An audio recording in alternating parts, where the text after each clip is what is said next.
Suv yer yuzidagi hayotning asosidir. U nafaqat chanqoqni qondiradi, balki barcha tirik organizmlar hayot faoliyati uchun zarur bo'lgan muhim moddalarni o'zida saqlaydi. Tabiiy suv tarkibida avvalo turli gazlar mavjud. Bularga kislorod, azot va karbonat angidrid kiradi. Ayniqsa suvda erigan kislorod baliqlar hamda boshqa suv organizmlarining yashashi uchun muhim ahamiyatga ega.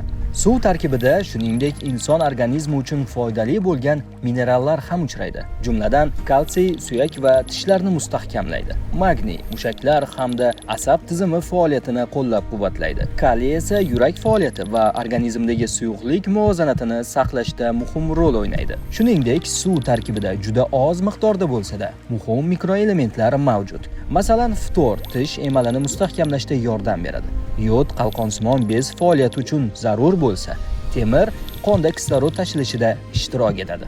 Suv tabiatda 3 xil agregat holatda uchraydi. Eng ko'p uchraydigani suyuq holat bo'lib, okeanlar, dengizlar, daryolar, ko'llar, yer osti suvlari shular jumlasidandir. Harorat pasayganda esa suv muzga aylanib, qattiq holatni hosil qiladi. Bunga muzliklar, tog'lardagi qorlar misol bo'la oladi. Harorat oshganda esa bug'lanib, gazsimon holatga o'tadi va atmosfera tarkibiga qo'shiladi. Demak, suv shunchaki oddiy suyuqlik emas. U tabiatning betakror ne'mati, hayotning asosi va butun ekotizimni bir-biriga bog'lab turuvchi bebaho boylikdir.